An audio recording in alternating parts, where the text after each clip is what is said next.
ठीक आहे.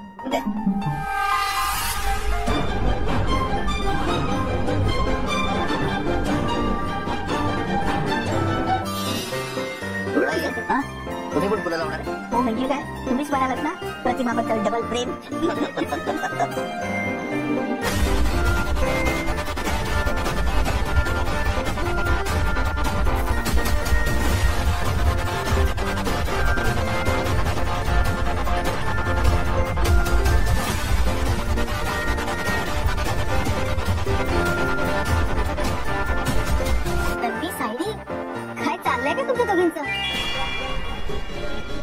तुम्ही दोघी असं एकच मग करून जाऊ द्या.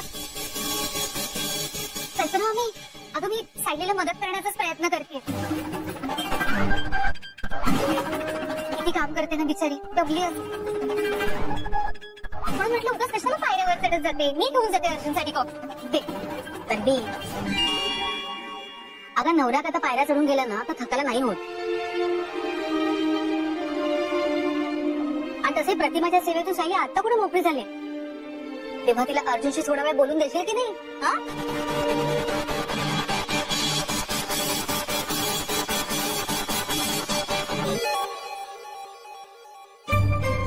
पूर्णाजी, मी पटकन यांना कॉफी देऊन येते, मग फुलं लावते. अगं प्रतिमासाठी सगळं काही तूच करणार आहेस का?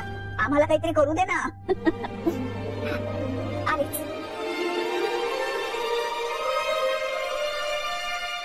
अर्जुनच्या रूम मध्ये जाण्याचा चांगला चान्स आला होता, तरी कल्पनामध्ये तडमडली. आता अर्जुनला कसं गाठू? कॉफी घ्या.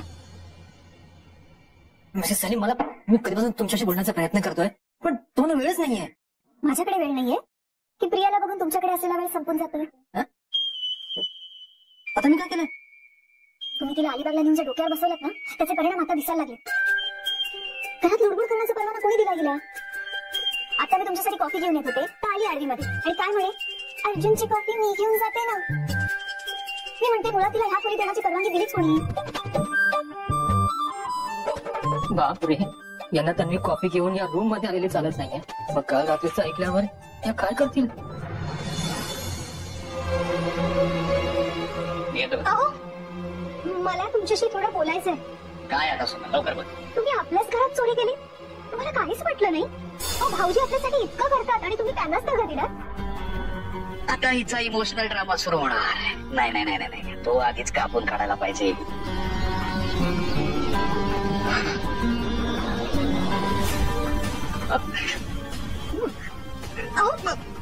मला माफ कर, मी चोरी केली. मी तुझ्यावर आळ घेतला अविंदाळपणा, पण तू कुठे चूक झाली. मला असं नव्हतं वागायचं, खरंच मला असं नव्हतं वागायचं, पण माझं नाईलाज होता का? अहो मला सांगा, तुमच्यावर काही संकट आलंय का? खूप मोठं संकट आलं माझ्यासोबत. मला तुला सुखात ठेवायचंय, मला खूप पैसे कमवायचे प्रामाणिकपणे. म्हणून मी एक बिझनेस सुरू केला होता.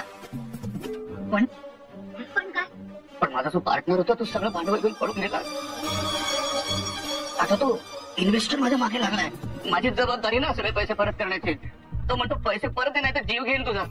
मी काय करणार होतो सुमन? माझ्याकडे काही पर्याय नव्हता. मग मी वहिनीचे दागिने चोरले आणि त्याला देऊन दिले.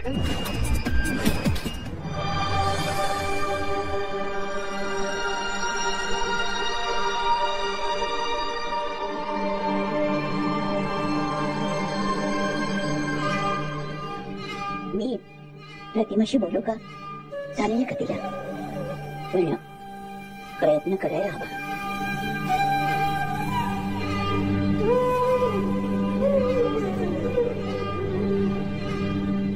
प्रतिमा,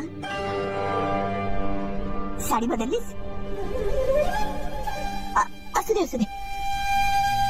मी हे फुलं ठेवायला आले होते. मला माहितीये तुझ्या खोलीत कुणी आलेलं तुला आवडत नाही, पण मला नाही राहावं ग. तू मला ओळखत नसलीस तरी माझ्यासाठी तू लेखच आहेस. आणि आईच्या मायेपेक्षा जगात दुसरं मोठं काहीही नाही. प्रतिमा, तुला राग झाला असेल तर माफ कर मला. मी तुला फुलं आवडतात ना म्हणून मुद्दाम मागवली होती. तू टाकून तर देणार नाहीस ना?